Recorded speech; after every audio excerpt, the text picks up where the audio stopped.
अध्याय 8, अध्याय का नाम है अक्षर ब्रह्म योग। अध्याय की समरी सबसे पहले करते हैं।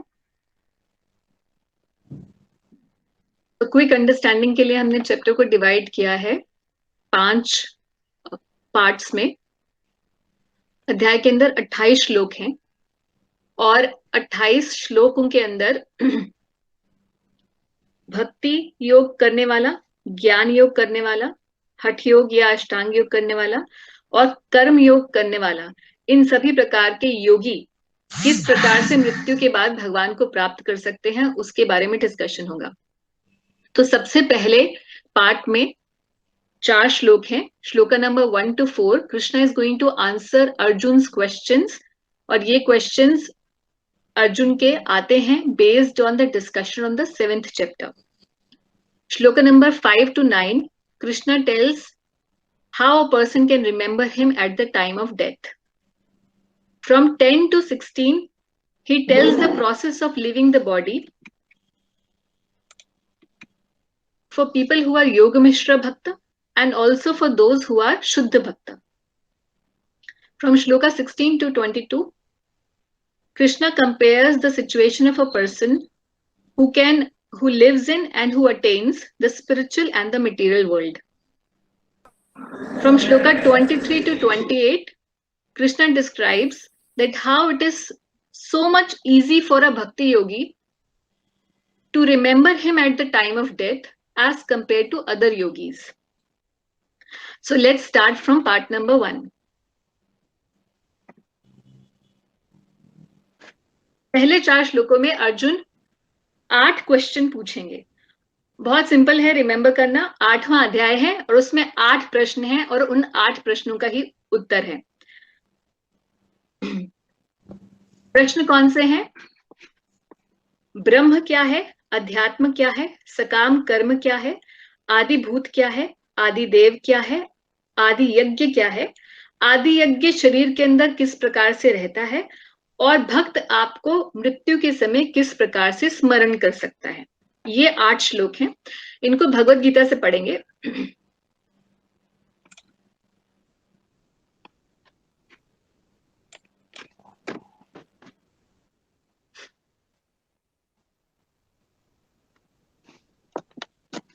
अर्जुन उवाच किम तद् ब्रह्म किम आध्यात्मम किम कर्म पुरुषोत्तमम आदिभूतम च किम प्रोक्तम आदिदेवम किम उच्यते। अर्जुन ने कहा, हे भगवान, हे पुरुषोत्तम, ब्रह्म क्या है, आत्मा क्या है, सकाम कर्म क्या है, ये भौतिक जगत क्या है तथा देवता क्या है, कृपा करके यह सब मुझे बताएं। तो इसमें 4 प्रश्न कवर हो रहे हैं। ब्रह्म क्या है, आत्म क्या है, सकाम कर्म क्या है और भौतिक जगत क्या है, ये पहले श्लोक में, और देवता क्या है, 5 प्रश्न यहां पर आ गए। अगले श्लोक में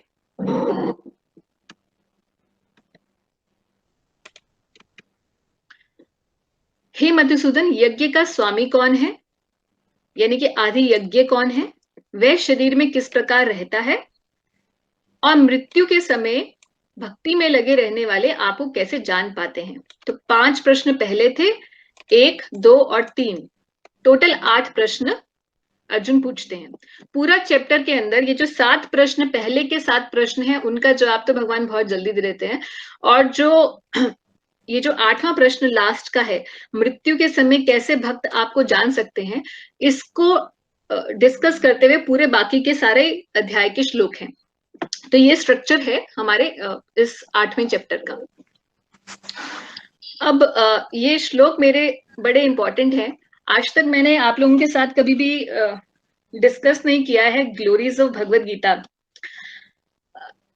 हर अध्याय की अपनी एक महिमा है भगवत गीता में, और महिमा कथा के रूप से पद्म पुराण में दी गई है। तो उमा महेश संवाद है, यानी कि उमा महेश संवाद है, और उस उमा महेश संवाद के अंदर उमा जी यानी कि पार्वती देवी शिव जी से पूछती हैं भगवत गीता की महिमा के बारे में। तो ये कॉन्वर्सेशन उन दोनों के बीच में पद्म पुराण के अंदर है। तो हर एक चैप्टर बाय चैप्टर महादेव जो है माँ उमा को बताते हैं कि इस अध्याय की ये महिमा है, इस अध्याय की ये महिमा है। तो 8वें अध्याय की महिमा जो है वो मैं शॉर्ट में आपको डिस्कस करूंगी। ये एक कथा के रूप में है, ये मेरा फेवरेट है इसलिए मैं इस बार इसको लेकर आई। और कई बार ऐसा भी होता है कि लोग ये सोचते हैं कि ये जो महिमा लिखी हुई है वो बहुत क्योंकि कथा के रूप में होती है, इसलिए कई बार उनमें ऐसा लोग विचार ले आते हैं कि this is like mythology, but this is not so. कथा बहुत ही रोचक भी है। कथा इस प्रकार से है कि एक ब्राह्मण था in South India, his name was Bhav Sharma. तो ये जो ब्राह्मण था वो किसी ना किसी वजह से गलत संग में पड़ने की वजह से उसने अपने ब्राह्मणिकल टेंडेंसीज छोड़ दी और सब गलत काम उसने शुरू कर दिए। एक बार उसे किसी जगह बुलाया गया खाने पीने के लिए, किसी पार्टी में, और वो रात को वहीं रहा। उसने खूब शराब पी और उसकी वजह से उसकी मृत्यु हो गई। मृत्यु होने के बाद क्योंकि उसके कर्म बहुत ही खराब थे, उसे एक शरीर मिला, और शरीर था एक पेड़ का, खजूर के पेड़ का शरीर मिला उसे। और उस शरीर में वो रहता रहा। एक दिन इस तरह हुआ कि 2 ब्रह्म राक्षस उस पेड़ पर आए। तो ब्रह्म राक्षस या जो भूत पिशाच होते हैं, इनका अपना कोई शरीर नहीं होता है। शरीर मतलब स्थूल शरीर और सूक्ष्म शरीर, 2 शरीर होते हैं। हमने पहले जैसे सेकंड चैप्टर में बताया था, subtle body and the gross body. So भूत पिशाच का अपना कोई ग्रॉस बॉडी नहीं होता, इसलिए हम देख नहीं पाते उनको। They have subtle forms, they have subtle bodies. That's why they take shelter of some body, either in terms of a tree or they try to possess somebody's body. किसी का माइक ऑन है, please आप of कर दीजिए। अगर आपका mic on है तो चेक कर लीजिए। तो ये 2 ब्रह्म राक्षस जो थे, ये वास्तव में कौन थे? ये कुशीबल नाम का एक ब्राह्मण पहले हुआ करता था, वो और उसकी पत्नी। था तो ये ब्राह्मण ही, मगर क्योंकि इसने ये बहुत लालची था और उसकी पत्नी भी बहुत लालची थी। ब्राह्मणों के 6 कर्तव्य बताए हैं, उसमें से एक कर्तव्य है दान लेना, और दूसरा कर्तव्य ये भी है कि दान देना। ब्राह्मण को दान देना भी होता है। तो ब्राह्मण कुशीबल दान लेने में तो बहुत कुशल था, मगर दान देने में कुशल नहीं था, बहुत लालची होने की वजह से। तो इन दोनों का, यानी कि हस्बैंड वाइफ जो ये थे, कुशीबल और उनकी वाइफ, मृत्यु के बाद इन्हें ब्रह्म राक्षस का शरीर प्राप्त हुआ। और ये दोनों ब्रह्म राक्षस जाकर बैठ गए इस ट्री पर, the date palm tree, who was actually Bhav Sharma in the previous life. अब क्योंकि शरीर जो होता है, गोस्टली शरीर जो होता है, वो बहुत दुखदाई होता है, क्योंकि आपकी इच्छा तो होती है कि आप कुछ कर सकें, मगर आप कुछ कर नहीं पाते क्योंकि शरीर नहीं होता उस काम को एग्जीक्यूट करने के लिए। तो जो वाइफ होती है कुशीबल की, वो पूछती हैं अपने पति से कि हम इस ब्रह्म राक्षस के शरीर से कैसे हम छुट्टी पा सकते हैं, कैसे हमें मुक्ति मिलेगी। तो क्योंकि ब्राह्मण पहले जन्म में उसने वेद शास्त्र पढ़े थे, तो वो बोलते हैं कि देखिए, हम इससे तभी पा सकते हैं छुट्टी जब हमें ज्ञान हो, ब्रह्म क्या है, आत्मा क्या है, सकाम कर्म क्या है, ये जब हमें पता चलेगा तभी इसका ज्ञान होगा, तभी हम इस भौतिक जो हमारे ये शरीर है ब्रह्म राक्षस का, उससे हमें मुक्ति प्राप्त होगी।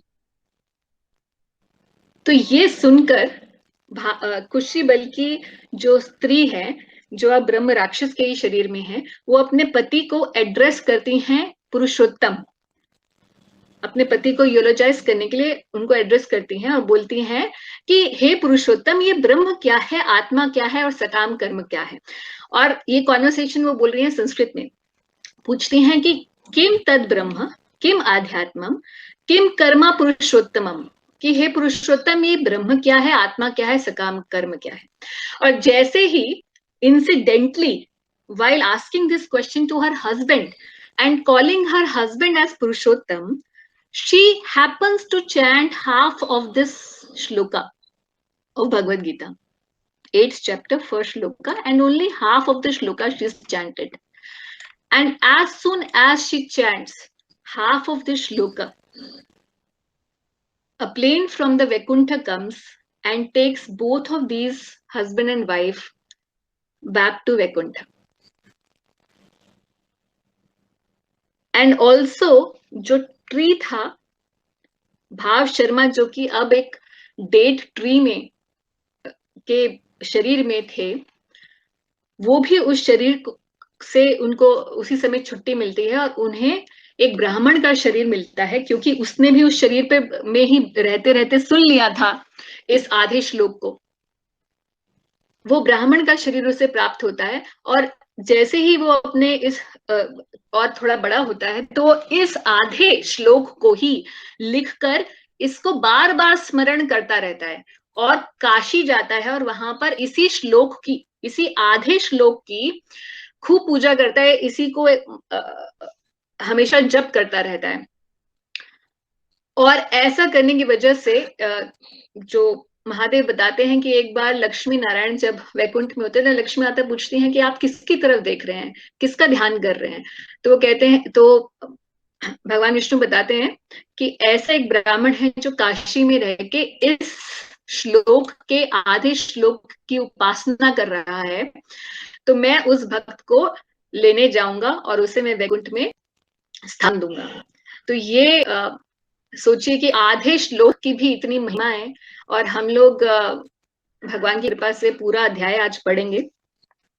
तो भगवत गीता की हर एक श्लोक की, हर एक आधे श्लोक की और हर एक अध्याय की बहुत महिमा है। अगर आपके पास समय हो, गूगल में भी मिल जाता है, अगर आप टाइप करेंगे पद्म पुराण ग्लोरीज ऑफ भगवद गीता, तो you can find out the relevant text. तो चलते हैं इसको कि ये है क्या, समझने की कोशिश करते हैं।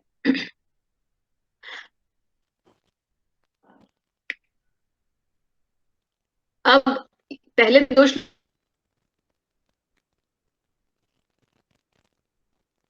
में अर्जुन भगवान अविनाशी और दिव्य जीव ब्रह्म कहला रहा है, ये कि सोल आत्मा, उसी को ब्रह्म कहा जा रहा है। यहाँ पे लिखा हुआ है ब्रह्म, कई बार लोग इसे ब्रह्मा भी पढ़ते हैं, तो मैंने पहले भी एक बार क्लैरिफाई किया है, जस्ट दोबारा क्लैरिफाई कर रही हूँ कि ब्रह्मा जी अलग हैं, जो सृष्टिकर्ता ब्रह्मा जी हैं। ये ब्रह्म शब्द है, ये ब्रह्म शब्द पर ब्रह्म के लिए भी कई बार यूज किया जाता है। पर ब्रह्म मतलब भगवान और ब्रह्म का मतलब जीव। तो ये अविनाशी और दिव्य जीव ब्रह्म कहलाता है। पहला क्वेश्चन था ब्रह्म क्या है, तो ब्रह्म क्या है, अविनाशी और दिव्य जीव को ब्रह्म कहते हैं। दूसरा क्वेश्चन था किम तद ब्रह्म किम आध्यात्म, आध्यात्म क्या है।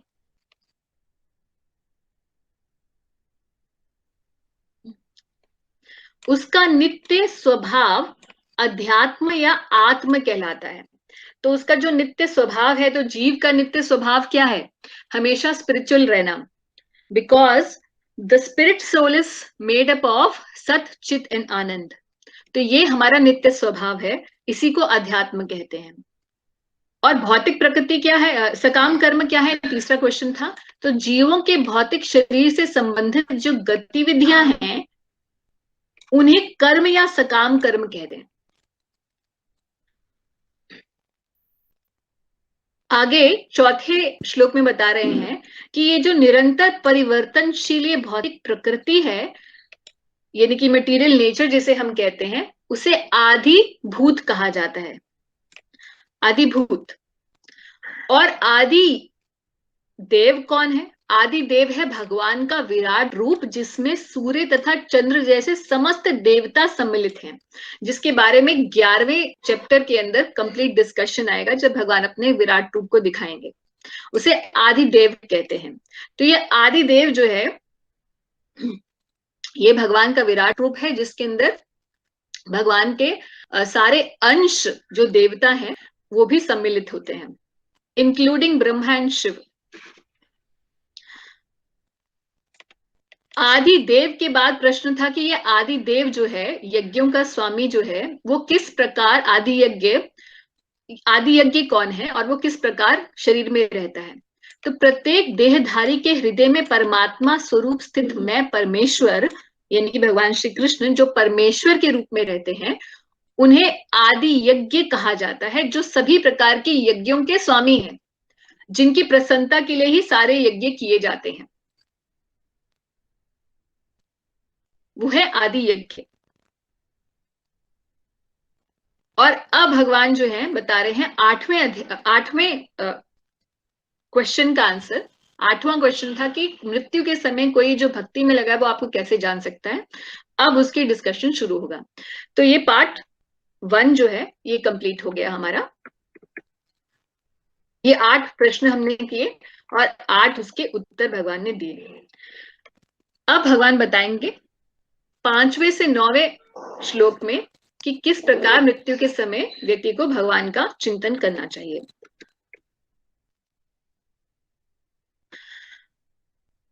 5वां श्लोक पढ़ रहे हैं।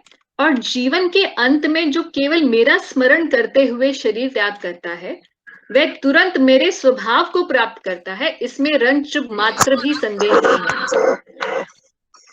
तो भगवान यह बता रहे हैं कि मरते समय अगर कोई व्यक्ति भगवान का केवल मेरा, मामेव शब्द जो है बार बार भगवान लगाते हैं, जहां भी इंपॉर्टेंट डिस्कशंस होते हैं कि मामेव, मेरा अगर कोई स्मरण करते हुए मरता है तो वो तुरंत मेरे स्वभाव को प्राप्त करता है। मेरा स्वभाव यानी कि आध्यात्मिक हो जाता है, वो भौतिक प्रकृति में वापस नहीं आता, वो भगवान की तरीके से आध्यात्मिक हो जाता है। इसका मतलब ये नहीं है कि वो भगवान बन जाता है। कई बार लोगों का ऐसा भी भ्रांति होती है कि मृत्यु के बाद जो योगी जन होते हैं, जो बहुत सिद्धि प्राप्त कर लेते हैं, वो भगवान ही बनाते हैं प्राय, मगर ऐसा नहीं होता। Mic, somebody's mic is on. Andy Kaushik, Kaushik Prabhu ji, आपका माइक ऑफ नहीं हो रहा है। माइक ऑफ हो गया, ऑफ हो गया। हाँ, मैं यहाँ से आपको म्यूट कर देती हूँ। नहीं हुआ प्रभु, मैं यहाँ से म्यूट कर देती हूँ मुझे। ओके। तो इस जीवन के अंत में जो केवल मेरा स्मरण करते हुए शरीर का त्याग करता है, वह तुरंत मेरे स्वभाव को प्राप्त करता है। आगे बता रहे हैं भगवान कि हे कुंती पुत्र, शरीर त्यागते समय मनुष्य जिस जिस भाव का स्मरण करता है, वह उस भाव को निश्चित रूप से प्राप्त करता है। पहले तो ये बताया कि अगर कोई स्मरण करते हुए शरीर त्यागेगा तो मेरे भाव को प्राप्त करेगा। अच्छा, अगर आपका स्मरण नहीं किया तो फिर किसको प्राप्त करेगा? उसका उत्तर ये है कि जिस जिस भाव का स्मरण करेगा वह उस भाव को निश्चित रूप से प्राप्त होता है। तो शास्त्रों में बताया गया है कि किस चीज का स्मरण करते हुए जब व्यक्ति मरता है तो किस चीज को प्राप्त करता है।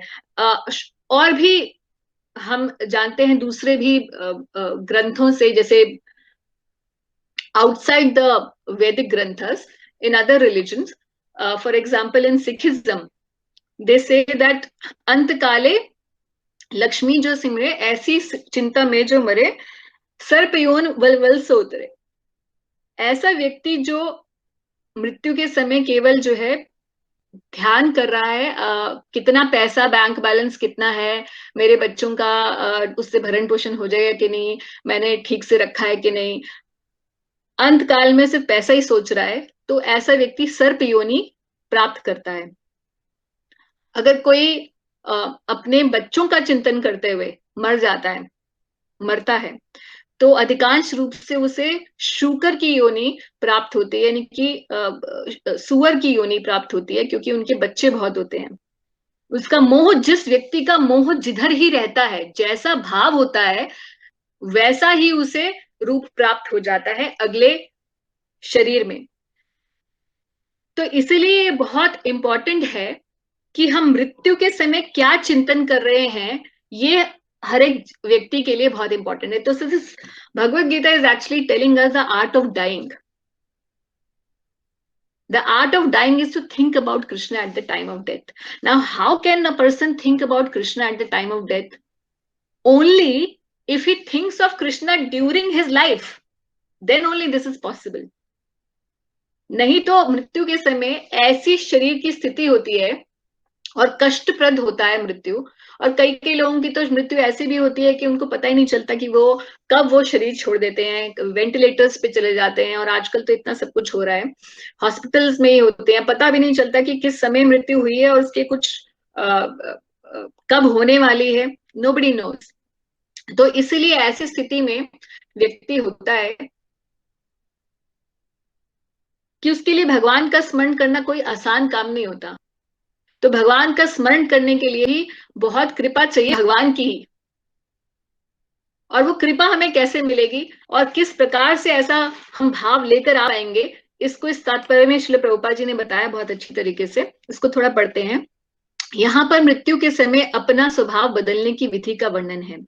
जो व्यक्ति अंत समय कृष्ण का चिंतन करते हुए शरीर त्यागता है, उसे परमेश्वर का दिव्य स्वभाव प्राप्त होता है। किंतु यह सत्य नहीं है कि यदि कोई मृत्यु के समय कृष्ण के अतिरिक्त और कुछ सोचता है तो उसे भी दिव्य अवस्था प्राप्त होगी। हमें इस बात पर विशेष ध्यान देना चाहिए। तो फिर कोई मन की सही अवस्था में कैसे, किस प्रकार मरे, ये $1,000,000 क्वेश्चन बन जाता है। फिर महापुरुष होते हुए भी महाराज भरत ने मृत्यु के समय हिरण्य का चिंतन किया। तो ये कथा है बहुत ही फेमस। भरत महाराज जी जो कि इस पूरी पृथ्वी के राजा है, और भरत महाराज जो है पूरा राजपाट त्याग कर गंडकी नदी के पास एक आश्रम में रहने लगे, और उस आश्रम में बिल्कुल विरक्त रूप से रहने लगे भगवान का चिंतन करते हुए। मगर किसी प्रकार से उन्हें एक बच्चे, हिरण के छोटे बच्चे के प्रति बड़ा मोह हो गया, उसे उन्होंने पेट के रूप में रख लिया। और एक दिन वो बच्चा नहीं मिला हिरण का, और उसको ढूंढते ढूंढते ये गए और ये गिर गए किसी गड्ढे में। और वो देखते हुए, स्मरण करे हुए, यही विचार करते हुए कि मैं इसकी रक्षा नहीं कर पाया, और अगले जन्म में उन्हें शरीर प्राप्त हुआ एक हिरण का।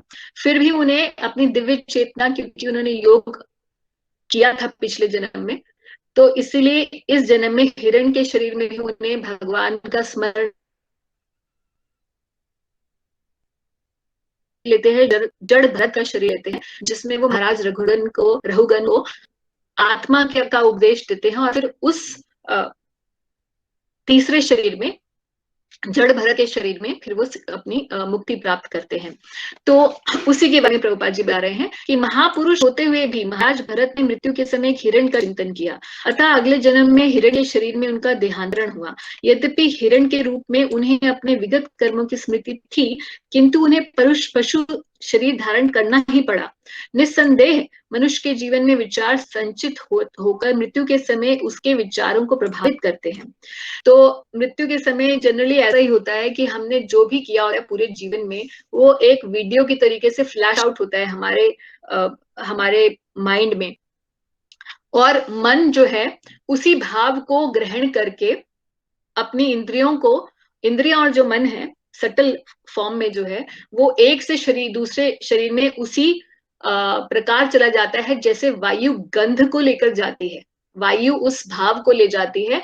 उसी तरीके से मन जो है वो एक से दूसरे शरीर के अंदर ट्रांसपोर्ट हो जाता है उसी भाव में। इसीलिए हम देखते हैं कि कभी कोई बच्चा पैदा होता है तो बचपन से ही उसकी एक पर्टिकुलर प्रवृत्ति होती है, किसी चीजों में उसकी रुचि होती है। हम अपने भी लाइफ में देखते हैं कि we have certain tendencies which nobody taught us, but they are carrying forward from the previous lives. अगर कोई इस जीवन में सत्वगुण, अब यहाँ प्रभुपाद जी बड़ा अच्छा एक बात बता रहे हैं कि अगर कोई इस जीवन में सत्वगुणी होता है, पहली कंडीशन सत्वगुणी होता है, और दूसरा निरंतर कृष्ण का चिंतन करता है, दो बातें, तो संभावना यही है कि मृत्यु के समय उसे कृष्ण का स्मरण बना रहेगा। तो इसलिए दो चीजें करना बहुत आवश्यक है अगर हम चाहते हैं कि मृत्यु के समय कृष्ण का स्मरण हो और हमें इस भौतिक जगत में ना आना पड़े। तो पहला तो बात यह है कि अपने जीवन में सत्वगुण को धारण करना, और दूसरी बात कृष्ण का निरंतर चिंतन करना। अब ये दोनों काम किस प्रकार से हो सकते हैं, सत्वगुण में कोई व्यक्ति कैसे स्थित होता है। तो सबसे पहला सत्वगुण के बारे में अभी हम 14, 17 एंड 18 चैप्टर में बहुत डिटेल में डिस्कशन करेंगे, मगर सिंपल टर्म्स में अगर हम अपना एक जीवन शैली, लाइफस्टाइल जो है उस प्रकार से रखें कि हम सत्वगुण की चीजों का, सत्वगुण के समय का, सत्वगुण के आहार का अपने जीवन में ले आए और अपने जीवन में ऐसा व्यवहार भी रखें सत्वगुणी, तो अपने आप से हमारा संग सत्वगुण से होता रहेगा। तो जीवन में सत्वगुण किस प्रकार से आता है? पहली बात, सुबह जल्दी उठना। सत्वगुण का समय सुबह का समय होता है, तो सुबह जल्दी उठना और आध्यात्मिक कार्यकलाप करना, यानी कि पूजा करना, जप करना, सुबह स्नान करना, अपने आप को साफ सुथरा रखना, शुचि का पालन करना, और having straightforward dealings with people, being well organized in one's life, all these are elements of sattva gun. और निरंतर कृष्ण का चिंतन किस प्रकार से कोई व्यक्ति कर सकता है, उसके आगे प्रभुपाद जी बताते हैं कि इससे उसे कृष्ण के दिव्य स्वभाव को प्राप्त करने में सहायता मिलेगी। यदि कोई दिव्य रूप से कृष्ण की सेवा में लीन है तो उसका अगला शरीर दिव्य होता है, भौतिक नहीं। अतः जीवन के अंत समय अपने स्वभाव को सफलतापूर्वक बदलने के लिए हरे कृष्ण कृष्ण कृष्ण हरे हरे, हरे राम राम राम हरे हरे का जप करना सर्वश्रेष्ठ विधि है। क्यों? क्योंकि अभी मेरे ख्याल से लेट मी सी,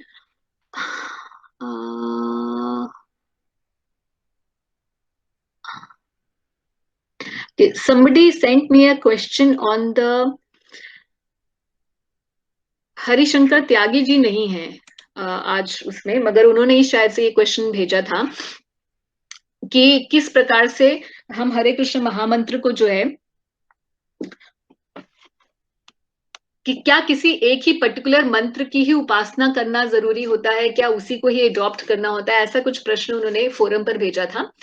तो उस क्वेश्चन का भी यहाँ पे मैं आंसर देना चाहती हूँ कि जब हम हरे कृष्ण महामंत्र जप करते हैं तो, या कोई भी मंत्र जप करते हैं, तो उस मंत्र के एक डीटी होते हैं, यानी कि उसके अधिष्ठाता देवता होते हैं।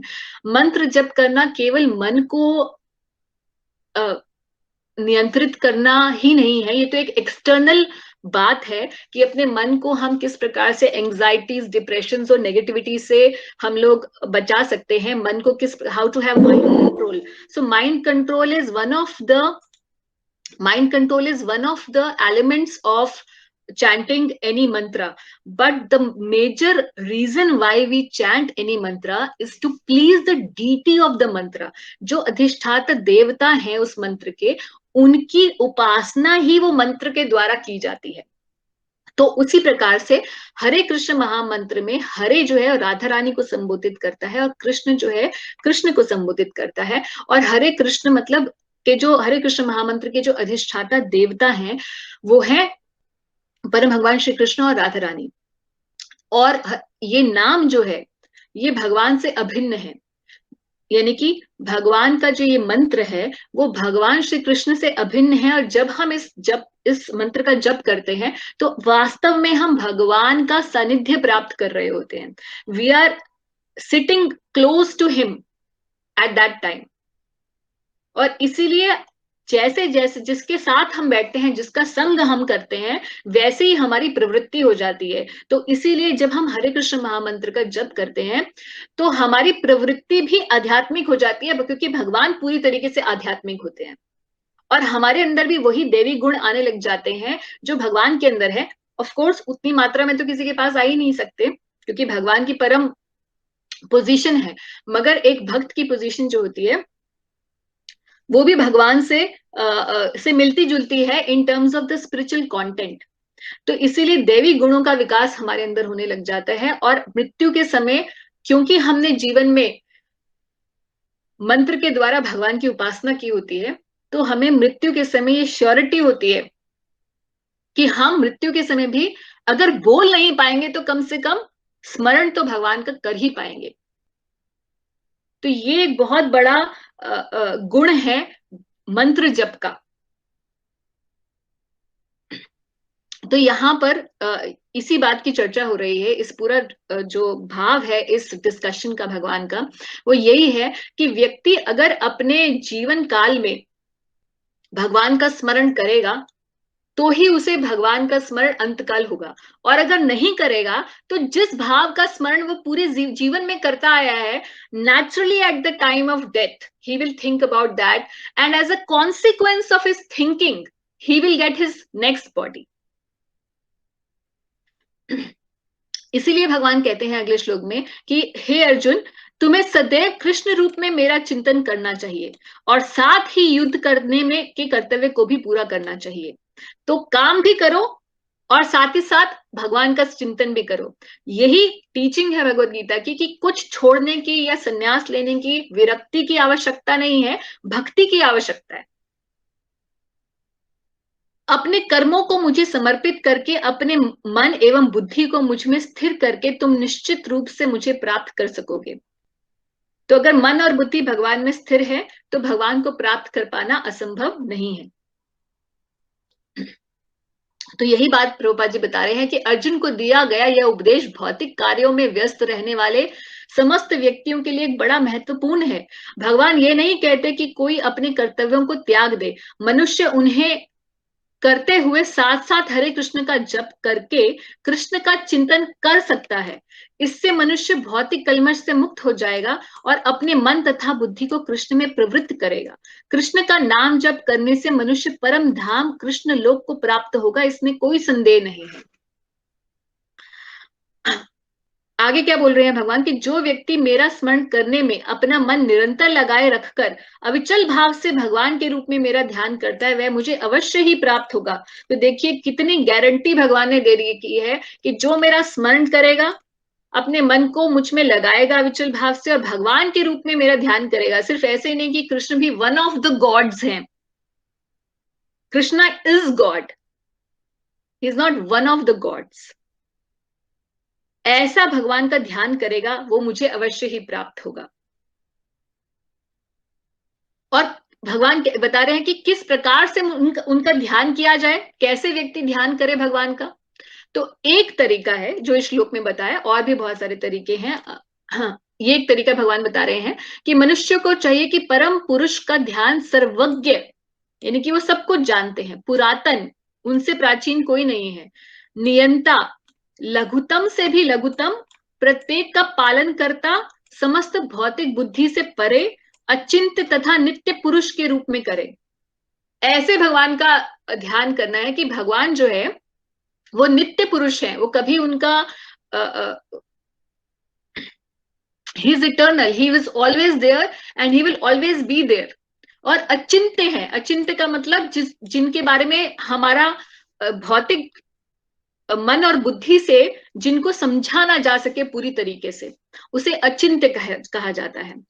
और नियंता का मतलब कि हर चीज के कंट्रोलर भगवान ही है। तो जब व्यक्ति अपने जीवन में जानता है कि हर चीज के कंट्रोलर भगवान ही है, तो मेरी जो जीवन में ये जो सिचुएशन आ रखी है, गुड और बैड और worse, whatever this may be, उसके भी कंट्रोलर भगवान ही है। तो पूरी तरीके से भगवान पर आश्रित हो जाता है और ऐसा होने से वो इस जीवन में भी किसी भी सिचुएशन को फेस करने के काबिल बन जाता है। और भगवान सर्वज्ञ है, सबके पालन करता है। जब ऐसी धारणा व्यक्ति के हृदय में होती है तो निश्चित रूप से भगवान को समर्पित हो जाता है और उसके लिए इस दुनिया में रहना जो है मुश्किल नहीं रह जाता, no matter what the situation of his life be. वे सूर्य की भांति तेजवान है और इस भौतिक प्रकृति से परे एक दिव्य रूप है। तो ये भी बहुत इंपॉर्टेंट है कि भगवान एक दिव्य व्यक्ति हैं, ये जानना बहुत जरूरी है। कोई निराकार नहीं है, he is actually a person, he is with a spiritual body, with a particular name, he is a place to live, and there is a particular loka in which he lives. So ये सब जो है भगवान को साकार रूप में भगवान कह रहे हैं कि मुझे एक पुरुष के रूप में, परम पुरुष के रूप में मेरा ध्यान किया जाए। आगे ये वाला डिस्कशन पार्ट 2 का खत्म होता है। अब भगवान बता रहे हैं कि अलग अलग लोग किस प्रकार से भगवान का चिंतन करते हैं मृत्यु के समय। तो योग में पहले बताएंगे भगवान योग मिश्र भक्त कैसे भगवान का चिंतन करते हैं और शुद्ध भक्त कैसे चिंतन करते हैं, उनके बारे में डिस्कशन होगा। तो योग मिश्र भक्ति जो होती है, जैसे हमने छठे अध्याय में योग की चर्चा की थी, तो ये षट चक्र योग या जिसको अष्टांग योग या ध्यान योग कहा जाता है, उसमें योगी भगवान को प्राप्त करने के लिए योग मिश्र भक्ति करता है। केवल योग की प्राप्ति से वो भगवान की, परमात्मा की प्राप्ति नहीं कर पाता। योग के साथ साथ मिश्रण भक्ति का होना चाहिए, तभी उसे भगवान की प्राप्ति होती है। इसका क्लासिक एग्जाम्पल हम जानते हैं ध्रुव महाराज के चरित्र में। हालांकि बाद में ध्रुव एक महान भक्त बने, मगर पहले उन्होंने योग मिश्र भक्ति का ही पालन करके भगवान की प्राप्ति की, जब वो 5 साल के एक छोटे बालक थे। तो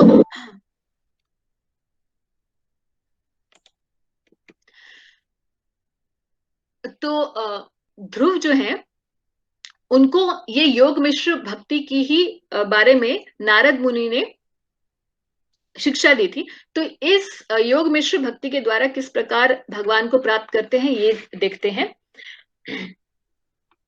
मृत्यु के समय जो व्यक्ति अपने प्राण को भौहों के मध्य में स्थित कर लेता है, यानी कि आज्ञा चक्र पर, और योग शक्ति के द्वारा अविचल मन से पूर्ण भक्ति के साथ, ये भी इंपॉर्टेंट है, केवल ऐसा नहीं कि कोई योगी है और वो अपने कुंडली जागरण कर चुका है और भवों के मध्य में अपने प्राणों को स्थित कर सकता है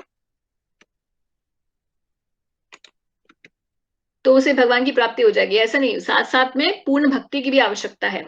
तो मृत्यु के समय जो व्यक्ति अपने प्राणों को भवों में के मध्य स्थित करता है, कंडीशन नंबर 1। दूसरा, योग शक्ति होनी चाहिए। तीसरी बात, अविचल मन से पूर्ण भक्ति के साथ भगवान का, चौथी बात, स्मरण करते हुए अपने को लगाता है, वह निश्चित रूप से भगवान को प्राप्त करता है। तो इस श्लोक में स्पष्ट कहा गया है कि मृत्यु के समय मन को भगवान की भक्ति में स्थिर करना चाहिए। जो लोग योगाभ्यास करते हैं उनके लिए संस्तुति की गई है कि वे प्राणों के मध्य में आज्ञा चक्र में प्राणों को ले जाएं। और यहाँ पर षट चक्र योग के अभ्यास का प्रस्ताव है, जिसमें 6 चक्रों पर ध्यान लगाया जाता है, परंतु निरंतर कृष्ण भावनामृत में लगे रहने के कारण शुद्ध भक्त भगवत कृपा से मृत्यु के समय योगाभ्यास के बिना भी भगवान का स्मरण कर सकता है। इसकी व्याख्या 14वें श्लोक में होगी। तो आगे शुद्ध भक्ति की जहां चर्चा होगी। आगे भगवान बताते हैं कि जो वेदों के ज्ञाता है, जो ओमकार का उच्चारण करते हैं, और जो सन्यास, यहां तक तो ये जो श्लोक अभी हमने 10वां पढ़ा, ये था अष्टांग योगी के लिए। उसके अलावा भी जो कुछ लोग हैं जो ज्ञान योग का पालन करते हैं, वो भी ब्रह्म ज्योति तक पहुंचना चाहते हैं। जो ज्ञानी होते हैं वो भी ब्रह्म ज्योति पहुंचना चाहते हैं। उन्हें किस प्रकार से ब्रह्म ज्योति की प्राप्ति होती है, तो वो ज्ञान योग में लगे हुए वेदों को बहुत पढ़ते हैं। उनका पूरा योग जो है इसी पर बेस्ड होता है कि शास्त्रों को पढ़ना। तो जो वेदों के ज्ञाता हैं, जो ओमकार का उच्चारण करते हैं, और जो सन्यास आश्रम के बड़े बड़े मुनि हैं, तो ज्ञानी लोग जो होते हैं उनके लिए ये बहुत इंपॉर्टेंट होता है कि वो सन्यास ले। बिना सन्यास लिए विरक्ति का पथ, जो ज्ञान योग का पथ है, उसका अनुसरण कोई नहीं कर सकता। उसमें किसी की एंट्री नहीं है इन द ट्रू सेंस। तो उन्हें क्या करना है, ओम का उच्चारण करना है, और उन्हें भी प्राणों को अपने भाव को मध्य में लेकर आना है। ऐसे व्यक्ति क्या करते हैं, ब्रह्म में प्रवेश करते हैं। तो यहाँ ब्रह्म भगवान बता रहे हैं कि ब्रह्म ज्योति में प्रवेश कर जाते हैं ऐसे लोग। ऐसी सिद्धि की इच्छा करने वाले ब्रह्मचर्य का अभ्यास करते हैं अपने जीवन काल में। तो ऐसा अगर कोई नहीं करता है तो उसके लिए ये पॉसिबल नहीं है। अब यहां तक तो भगवान ने ज्ञानी लोगों के बारे में बता दिया जो ज्ञान योग का पालन करते हैं, और साथ ही साथ अष्टांग योग के बारे में भी बता दिया 10वें 11वें श्लोक में। अब आगे बता रहे हैं कि अब मैं तुम्हें वह विधि बताऊंगा जिससे कोई भी व्यक्ति मुक्ति लाभ कर सकता है। तो अब ये बाकी के लोगों के बारे में बात होगी। समस्त इंद्रिय क्रियाओं से विरक्ति को योग की स्थिति या योग धारणा कहा जाता है। इंद्रियों के समस्त द्वारों को बंद करके तथा मन को हृदय में और प्राणवायु को सिर पर केंद्रित करके मनुष्य अपने को योग में स्थापित करता है। तो ये अभी यहाँ पर फिर योग की ही चर्चा हो रही है कि मन जो है हृदय में केंद्रित होना चाहिए, और प्राणवायु सिर में यानी कि आगे चक्र में होनी चाहिए। तो ऐसा जो योग की पद्धति है उसके अंदर वास्तविक रूप में ये होता है, जो कुंडली जागरण होता है या अपने चक्रों को जो है व्यक्ति जागृत कर लेता है, तो अपने प्राणों को जो है अपने मन को हृदय में केंद्रित करता है और अपनी प्राण वायु को जो सहस्रार चक्र होता है, जो बिल्कुल क्या कहते हैं आपके हेड टॉप पर होता है, उसमें व्यक्ति ध्यान करके उसको फाड़ कर जो है जीवात्मा उस पर ध्यान करके उसी के थ्रू जो है इस बॉडी से आत्मा एग्जिट करती है, तो उसे ब्रह्म ज्योति की प्राप्ति होती है और ये योग की प्रक्रिया होती है। इस योगाभ्यास में स्थित होकर तथा अक्षरों के परम संयोग यानी ओमकार का उच्चारण करते हुए यदि कोई भगवान का चिंतन करता है और अपने शरीर का त्याग करता है तो वह निश्चित रूप से आध्यात्मिक लोगों को जाता है। तो अगर कोई इस प्रकार से करता है, और इसमें भी चेतना की आवश्यकता होती है, जैसे भगवान ने पहले भी बताया कि जो भी उसकी चेतना होती है मरणसार व्यक्ति की, उसी के हिसाब से उसे अपनी गति या गंतव्य प्राप्त होता है। तो अगर कोई चिंतन कर रहा है, कोई ज्ञानी जो ब्रह्म ज्योति में जाना चाहता है, तो उसे वहीं की प्राप्ति होती है। कोई अगर योगी है जो ब्रह्म में ही ब्रह्म ज्योति की प्राप्ति करना चाहता है, तो ब्रह्म ज्योति तक पहुंचता है। अगर कोई योगी जो है वास्तविक रूप से परमात्मा के में पर ध्यान करता है, तो और विष्णु गति प्राप्त करना चाहता है विष्णु लोक में, तो उसे आध्यात्मिक लोक यानी कि विष्णु लोक की प्राप्ति भी हो जाती है। आगे भगवान बोलते हैं, अब ये श्लोक 14वां श्लोक के अंदर जो है भगवान बताते हैं कि भक्ति योगी को क्या करना होता है, उसे किस गंतव्य की प्राप्ति होती है, ये बात आगे से शुरू होगी। कृष्ण कहते हैं कि हे अर्जुन, जो अनन्य भाव से निरंतर मेरा स्मरण करता है, अनन्य चेता सततम यो माम स्मरति नित्यशः तस्याहं सुलभ पार्थ नित्य युक्त योगिनाम। तो अभी तक हमने जो पिछले श्लोक किए हैं 10 से 13 5th से लेकर जो अभी तक बात हो रही है कि किस प्रकार योग पद्धति की चर्चा हो रही है, कैसे व्यक्ति को शरीर छोड़ना चाहिए ओम का उच्चारण करते हुए, ब्रह्मचर्य का पालन करते हुए अपने जीवन काल में, और चक्रों पर ध्यान करते हुए। तो ये हम में से एटलीस्ट आई वुड से 99.9% लोग तो ये नहीं कर सकते हैं, क्योंकि हमने अपने जीवन काल में ऐसे किसी योग पद्धति का ना तो बहुत अच्छे से सुना होता है, ना ही हमने इसका पालन किया होता है।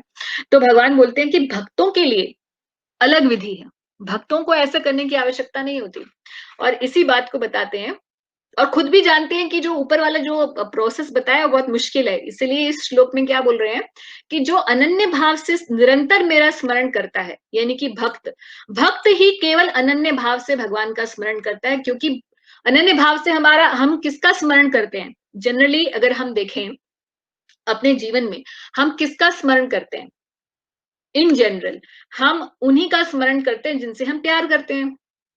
और जनरली ऐसे लोग हमारे नियर डेथ फैमिली मेंबर्स होते हैं, या हमारे बच्चे होते हैं, या हमारे स्पाउस होते हैं, या हमारे मदर फादर या हमारे भाई बहन होते हैं।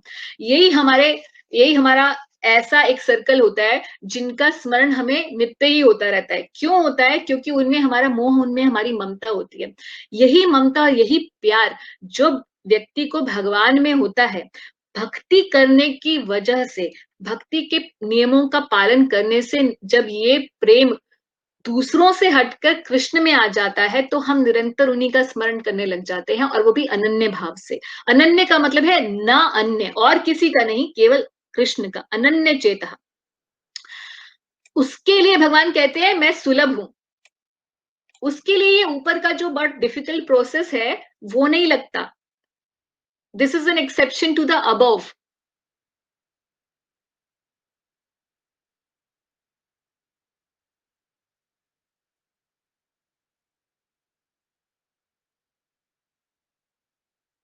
कर ही रहा है। जब वो अपने परिवार के साथ होता है तो भी सोचता है कि ये परिवार मुझे कृष्ण ने ही दिया है। जब परिवार की सेवा कर रहा होता है तो भी यही सोचता है कि ये परिवार जो है ये कृष्ण के द्वारा ही मुझे मिला है, और इन्हें भी मुझे भक्ति में लगाना है।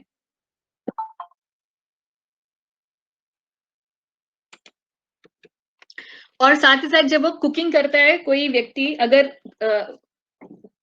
खाना बना रहा है, कोई भक्त, तो भी वो सोचता है कि अब उसे मुझे भगवान को भोग लगाना है। जब वो खा रहा होता है तो सोचता है ये कृष्ण का प्रसाद है।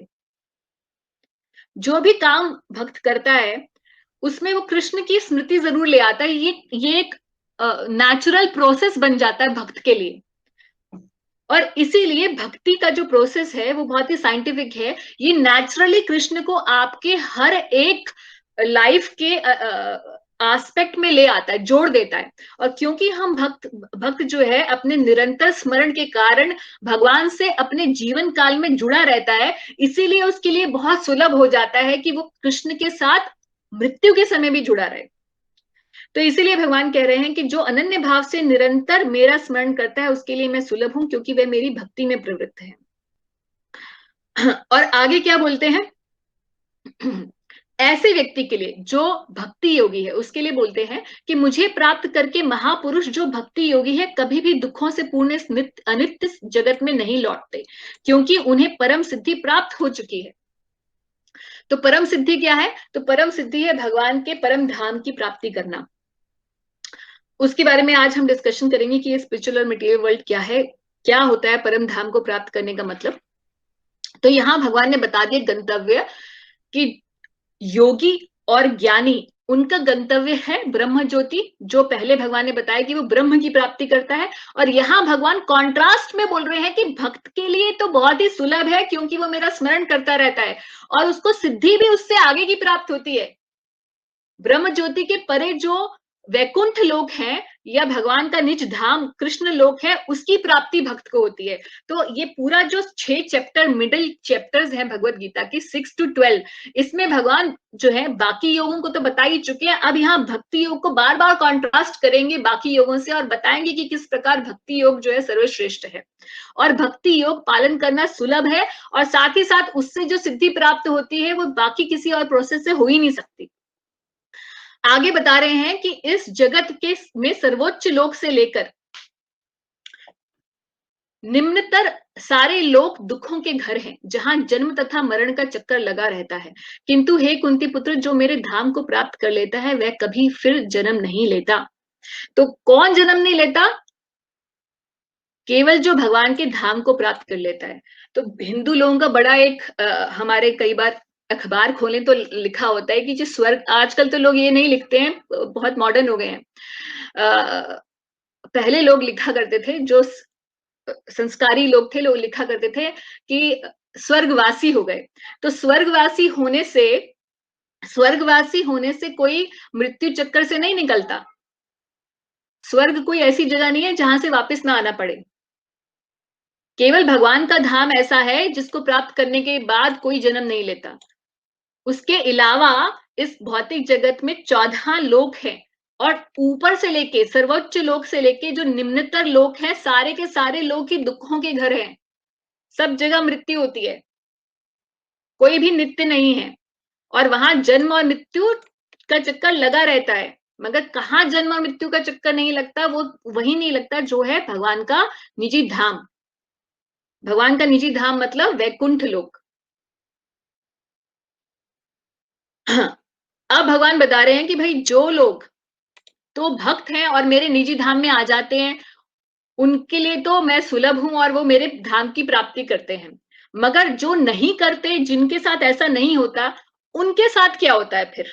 वो किस प्रकार से इस भौतिक जगत में एक शरीर के बाद दूसरे शरीर किस प्रकार से ग्रहण करते हैं, और दोबारा से सृष्टि कैसे होती है, और जब सृष्टि में प्रलय आ जाती है तो वो जीवात्माएं जो भगवान के घर नहीं गई होती, वो कहाँ रहती हैं?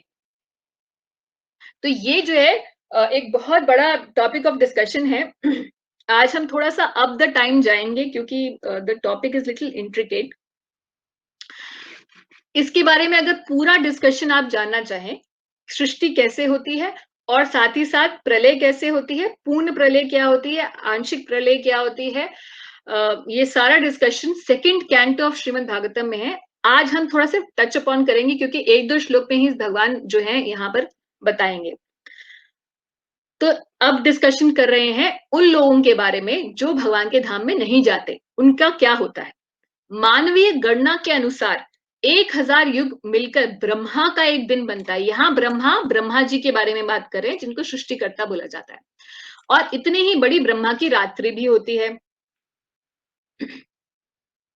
ब्रह्मा के दिन के शुभारंभ में सारे जीव अव्यक्त अवस्था में से व्यक्त होते हैं और फिर जब रात्रि आती है तो पुनः अव्यक्ति में लीन हो जाते हैं। जब जब ब्रह्मा का दिन आता है तो सारे जीव प्रकट होते हैं और ब्रह्मा की रात होते ही वे असहायवत विलीन हो जाते हैं। यहां तक ये 3 श्लोक हमने पढ़े, इनको थोड़ा और डायग्रामेटिकली समझने की कोशिश करेंगे। ये स्क्रीन पर आपको दिख रहा है, थोड़ा ध्यान से देखिएगा। पिक्चर को स्क्वीज किया हुआ है तो समझ थोड़ा, you will have to put a little deeper eye on it. ये 14 लोक हैं, 14 planetary system within each universe. Starting from the top, Satyalok जो ब्रह्मा जी का निवास स्थान है। ब्रह्मा जी सत्यलोक में निवास करते हैं।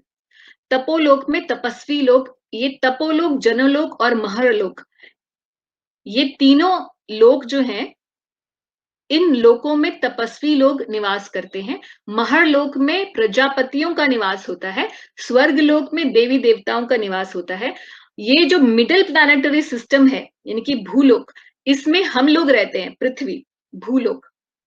उसके नीचे और भी पाताल तक, रसातल और पाताल तक, पाताल इज द लास्ट, ये नीचे के लोक हैं। नीचे के लोक ये हैं, मिडल लोक जिसमें हम लोग रह रहे हैं, और ऊपर के लोक जिसमें और ऐसी आत्माएं रहती हैं जो ज्यादा पुण्यवान हैं। क्रियाशील लोगों को यहां डाला जाता है। ऊपर और नीचे के लोक जो होते हैं जनरली स्वभाव से ही ऐसे लोगों के लिए होते हैं जो अपने कर्म कर चुके हैं, उन्हें भोगने के लिए गए हैं। और यहाँ पर मिडिल प्लैनेटरी सिस्टम्स यानी कि पृथ्वी लोक पर ये कर्म का क्षेत्र है। कर्म करके व्यक्ति अपने जीवन, मनुष्य योनि प्राप्त करके अपने जीवन को फिर से चेंज करता है और फिर से उसे ऊपर, या तो ऊपर के लोगों की प्राप्ति होती है या नीचे लोगों की प्राप्ति होती है, डिपेंडिंग ऑन क्या उसकी भावना, क्या चेतना वो विकसित करता है अपने जीवन काल में। अब ये 14 के 14 लोक वन यूनिवर्स के अंदर है। ये देखिए, आप यहाँ पे स्क्रीन पे देख रहे हैं, ये दिस इज वन यूनिवर्स। एक यूनिवर्स के अंदर भगवान श्री विष्णु, हर एक यूनिवर्स के अंदर भगवान विष्णु हैं और he is the super soul of that universe. जैसे हम शरीर, हमारे शरीर के अंदर भगवान परमात्मा के रूप में हैं और उनके प्रेजेंस से ही ये शरीर हमारा चल रहा है, उसी तरीके से हर एक यूनिवर्स के अंदर उस यूनिवर्स के भगवान श्री विष्णु अपने आप को विस्तार करते हैं और he is the super soul और the paramatma of that universe. और ये 14 के 14 लोक यहाँ हैं। भगवान श्री विष्णु के नाभि से ब्रह्मा जी प्रकट होते हैं जो उनके मानस पुत्र हैं। मानस पुत्र मतलब भगवान अपने ही मन से उन्हें प्रकट किए हैं ब्रह्मा जी। और फिर पूरे सृष्टि का जो मटेरियल है करने का, आगे पूरे ब्रह्मांड को बनाने के लिए, जो भी सृष्टि करने के लिए जो मटेरियल चाहिए, building blocks, he provides to lord Brahma. और ये ब्रह्मा जी फिर सेकेंडरी क्रिएशन करते हैं या फिर सेकेंडरी स्टेप ऑफ क्रिएशन करते हैं। He makes the bodies of every particular living entity. This is the you can say delegated work to Lord Brahma by Lord Vishnu। ये एक भौतिक जगत है।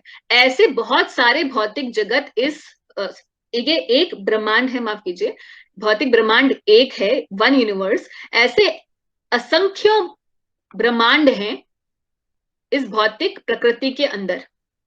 और जहां ये भौतिक प्रकृति खत्म होती है उसके बाद रीजन शुरू होता है ब्रह्म ज्योति का, जो भगवान के अंगों से निकलने वाली ब्रह्म ज्योति या अंग कांति। दिस इज द लाइट और the Prakash which comes out from the beautiful form of Krishna. इस ब्रह्म ज्योति जो पूरे स्पिरिचुअल वर्ल्ड में, स्पिरिचुअल स्काई में रहती है, उस पूरी ब्रह्म ज्योति के अंदर कुछ एक पोर्शन तो ऐसा होता है जो कि जब भगवान ने, अभी हमने श्लोकों में पढ़ा कि योगी जन ब्रह्म ज्योति की को प्राप्त करते हैं, या ज्ञानी जो ब्रह्म ज्योति को प्राप्त करते हैं, तो वो यहां ही रहते हैं। They are out of the material world but they are not yet in the spiritual world, they are in the middle. They are out from here but they are not in here. तो ब्रह्म ज्योति के परे आगे spiritual world है जिसके अंदर वैकुंठ लोक हैं। और इन असंख्य वैकुंठ लोकों में भगवान के असंख्यों विष्णु अवतार निवास करते हैं, और जैसे ही किसी भी भौतिक ब्रह्मांड में अवतार लेने का समय होता है तो इसी वैकुंठ धाम से यहाँ पर अवतार लेकर प्रकट होते हैं।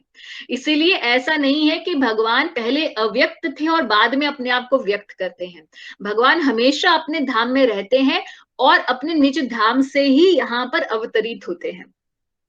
और इन वैकुंठ लोकों में भी सर्वोपरि है गोलोक वृंदावन, जिसमें भगवान श्री राधा कृष्ण निवास करते हैं। तो ये है स्पिरिचुअल और मटेरियल वर्ल्ड, और इसी के बारे में भगवान जो है बता रहे हैं कि सारे ऊपर से लेके नीचे सभी लोग, सत्य लोक से लेके पाताल लोक, सारे जो 14 लोक हैं, ये सारे के सारे, इनमें मरण और जन्म लगा ही रहता है। केवल जो यहाँ से भक्त भगवान के धाम प्राप्त करता है, केवल वही एक व्यक्ति है जो वापस जन्म मृत्यु में नहीं आता। और ब्रह्मा जी की लाइफ के बारे में जो है अभी भगवान ने बताया, जो हमने 3 श्लोक पढ़े, तो ब्रह्मा जी की लाइफ कितनी होती है। अब हमारी ह्यूमन कैलकुलेशन से अगर देखा जाए तो ब्रह्मा जी की लाइफ बहुत बहुत बहुत बड़ी होती है। ऐसा लगेगा कि जैसे कभी मरेंगे ही नहीं, मगर उनकी भी एक लाइफ होती है, उनके भी 100 ईयर्स होते हैं।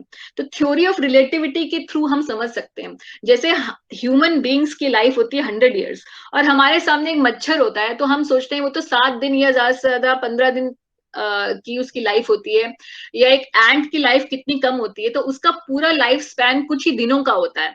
हमारे कंपैरिजन में उसके 100 ईयर्स, एंट के 100 years are very very relatively shorter, and the human life is very bigger. Similarly, a human life, when compared to the life of Brahma through the theory of relativity, may seem to be very small. But but same to that, Brahma's life also has a particular time after which Brahma also dies. तो ब्रह्मा जी की life कितनी होती है, एक चतुर्युगी जो होती है, जिसमें कलयुग 4,32,000 का साल का है, 4,32,000 मल्टीप्लाइड बाय 2 बनता है द्वापर युग 8,64,000. 432 multiplied by 3 becomes the Treta Yuga, 3 times the duration of Kali Yuga, and 4 times the duration of Kali Yuga is the Satya Yuga. And when you if you see the multiplier is this 4, 3, 2 and 1, which becomes 10.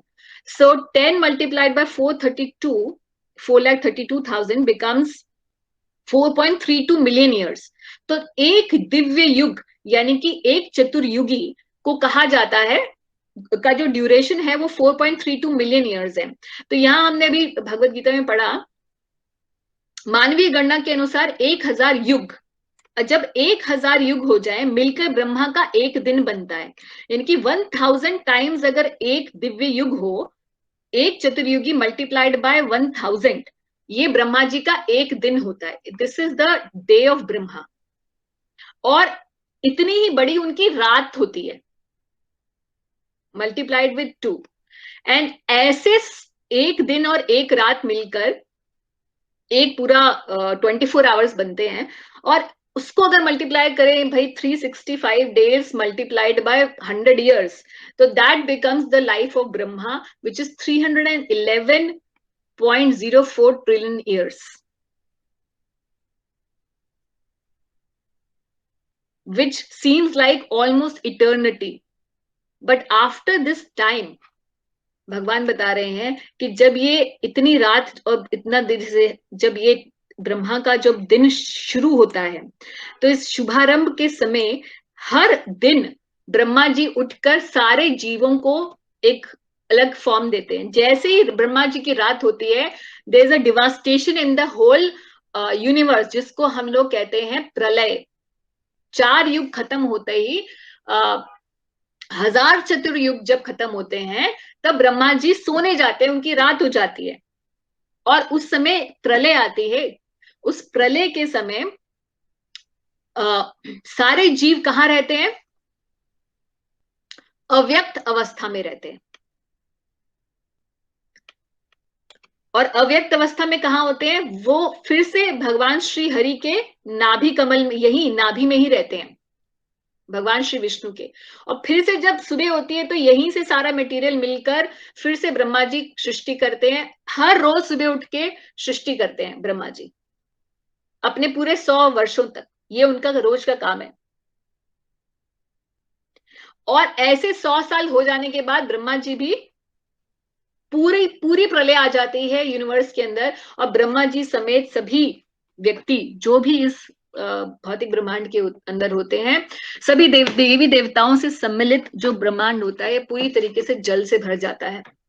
और उसके बाद फिर वो सारी जो भौतिक प्रकृति और ब्रह्मांड है भगवान श्री विष्णु के अंदर समा जाता है, और फिर से भगवान दोबारा से ये भौतिक ब्रह्मांड को व्यक्त करते हैं और फिर से ये सृष्टि चलती है। तो इस प्रकार से जो है ये सृष्टि का आना जाना निरंतर लगा रहता है।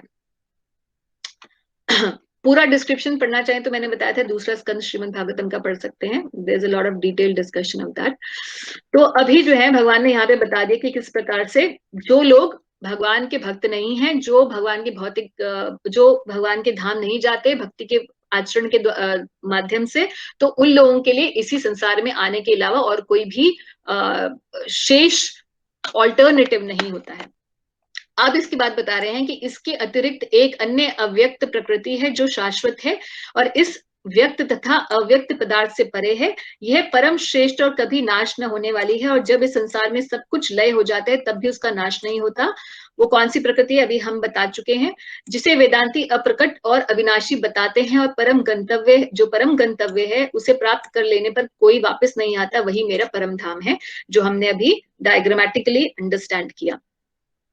और अब कोई पूछे कि भाई हाउ टू अचीव, दोबारा से भगवान बता रहे हैं कैसे ऐसे धाम में की प्राप्ति हो सकती है। How can we attain the param dham, how can we attain Vishnu lok, how is it possible.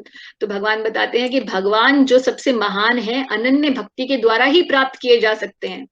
तो बहुत सिंपल बता रहे भगवान, अगर मुझे प्राप्त करना है तो भाई you have to love me, you have to serve me, you have to become my devotee. अनन्य भक्ति के द्वारा ही भगवान प्राप्त किए जा सकते हैं। यद्यपि वे अपने धाम में विराजमान हैं तो भी वे सर्वव्यापी हैं और उनमें सब कुछ स्थित रहता है।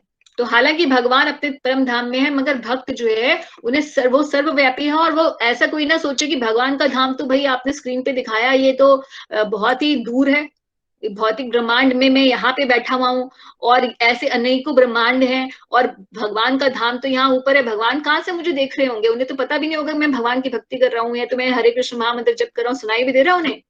तो भगवान कह रहे हैं कि मैं हर जगह व्याप्त हूँ, सर्वव्यापी हूँ, इसीलिए जो भी मेरी भक्ति करता है मैं उसे समझ जाता हूँ और उसके लिए मैं सुलभ होता हूँ। यही पूरे इस 8वें अध्याय का भाव है। आगे कहते हैं कि अब जो है एक और बड़ा इंटरेस्टिंग डिस्कशन भगवान स्टार्ट करते हैं कि हे भरत श्रेष्ठ, अब मैं तुम्हें उन विभिन्न कालों को बताऊंगा जिसमें इस संसार के प्रयाण करने के बाद योगी पुनः आता है अथवा नहीं। अब देखिए भगवान डिस्कशन बताएंगे कि how it is important for a person to leave a body at the appropriate time. मगर ये टाइम का डिस्कशन जो है ये उनके लिए है जो ज्ञानी है या कर्मी है या योगी है, यानी कि ध्यान योगी हैं, इनके लिए इंपॉर्टेंट है। मगर फिर से बताएंगे कि भक्त के लिए इंपॉर्टेंट नहीं है कि वो किस टाइम पर शरीर छोड़े, क्योंकि भगवान उसका टेक केयर खुद करेंगे। तो इसी बात से ये डिस्कशन आगे स्टार्ट होगा। Time of death is important for a yogi, karmi and ज्ञानी। अगर योगी 8.25 में जो 8.24 श्लोक में जो सर्कमस्टांसेस है उनमें अगर अपना शरीर छोड़ता है तो वो ब्रह्म ज्योति की प्राप्ति करता है, और साथ साथ ज्ञानी भी। बोलते हैं जो परम ब्रह्म के ज्ञाता हैं वे अग्निदेव के प्रभाव में, प्रकाश में, दिन के शुभ क्षण में, शुक्ल पक्ष में, शुक्ल पक्ष का मतलब होता है जब चंद्रमा बढ़ रहा होता है, या जब सूर्य उत्तरायण में रहता है, यानी कि पहले जो 6 महीने होते हैं मकर संक्रांति से लेकर जो 6 महीने होते हैं उसे उत्तरायण कहा जाता है। उन 6 मासों में इस संसार में शरीर त्यागने के बाद उसे परम ब्रह्म को प्राप्त करता है। तो परम ब्रह्म को प्राप्त करता है मतलब परम ब्रह्म का मतलब यहाँ है ब्रह्म ज्योति को प्राप्त करता है। और अगर कोई व्यक्ति, जो योगी, यहाँ पर उन योगियों की बात हो रही है जो कि स्वर्ग की प्राप्ति करना चाहते हैं, उनके बारे में भगवान बता रहे हैं, जो कर्म योगी होते हैं। जो योगी धुएं रात्रि कृष्ण पक्ष में या सूर्य के दक्षिणायन रहने के 6 महीनों में दिवंगत होते हैं, वह चंद्रलोक को जाते हैं, किंतु वहां से पुनः पृथ्वी पर चले आते हैं, यानी कि स्वर्ग की को भोगते हैं और स्वर्ग को भोगने के बाद वापस इस भौतिक मतलब इस भौतिक तो स्वर्ग भी है, पृथ्वी पर वापस आ जाते हैं। जब जैसे ही उनका जो पुण्य होता है जो उन्हें चंद्रलोक लेके जाता है, जैसे ही वो क्षीण होता है, जैसे ही उसके अच्छे कर्मों का बैंक बैलेंस खत्म, वैसे ही वापस से बैंक बैलेंस बनाने के लिए, काम करने के लिए ऑफिस में वापस आ जाते हैं, यानी कि पृथ्वी पर कर्म करने वापस आ जाते हैं। तो देवलोक में या चंद्रलोक, चंद्रलोक एक्चुअली एक हेवनली प्लैनेट है, इसलिए यहाँ पे चंद्रलोक बोला गया है, मगर actually it applies to every heavenly planet. तो चंद्रलोक से वापस आते हैं, तो चंद्रलोक में भैया कितने दिन रहते हैं? तो ये आत्माएं, ये महान आत्माएं जो पुण्यात्माएं चंद्रलोक या की प्राप्ति करते हैं कर्म कांड या यज्ञ कांड के द्वारा, वो 10,000 वर्षों का 10,000 वर्षों तक देवताओं की गणना से वहां पे रहते हैं।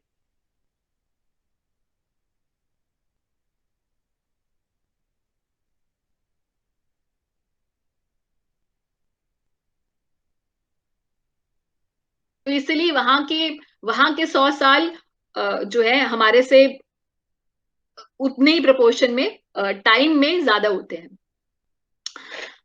तो ये दो तरीके से भगवान ने बता दिया कि कैसे time of death is important for a yogi, karmi and gyani, and what destination they achieve if they are really eligible for that. हर योगी, कर्मी और ज्ञानी वहां नहीं पहुंचता, केवल जो कि अपने आप को उस मार्ग में बहुत उन्नत कर चुका था उसे ये मिलता है।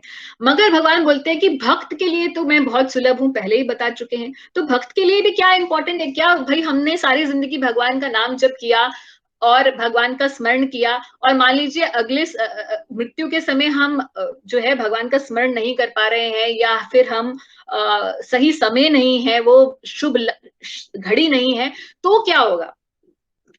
तो भगवान बोलते हैं कि यद्यपि भक्तगण इन दोनों मार्गों को जानते हैं, किंतु वे मोहग्रस्त नहीं होते। अतः तुम भक्ति में सदैव स्थिर रहो, ये इसमें मोहग्रस्त मत हो कि तुम इसमें जाऊंगा, शुक्ल पक्ष में जाऊंगा कि कृष्ण पक्ष में जाऊंगा, उत्तरायण चल रहा है कि दक्षिणायन चल रहा है, इसकी मोहग्रस्त होने की आवश्यकता नहीं है भक्त को। केवल भक्ति में स्थिर रहो, मैं I will take care of you. आगे भगवान जो लास्ट श्लोक बोलते हैं, और बहुत ही इंटरेस्टिंग श्लोक है।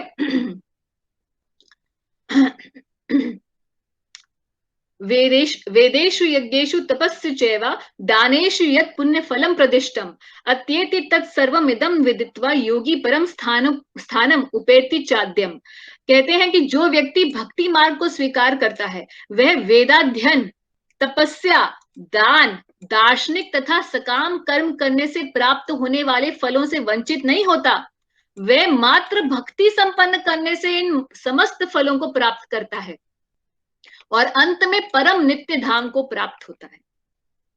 तो यहाँ भगवान ने फिर से भक्ति की और भक्ति के मार्ग की जो है उसको ग्लोरीफाई किया है, उसकी श्रेष्ठता बताई है कि भक्त को कोई उस किस समय शरीर छोड़ेगा, क्या सोचते हुए शरीर छोड़ेगा, उसे करने की जरूरत नहीं। पूरे जीवन में हाँ उसे भक्ति के पालन करने की आवश्यकता जरूर है।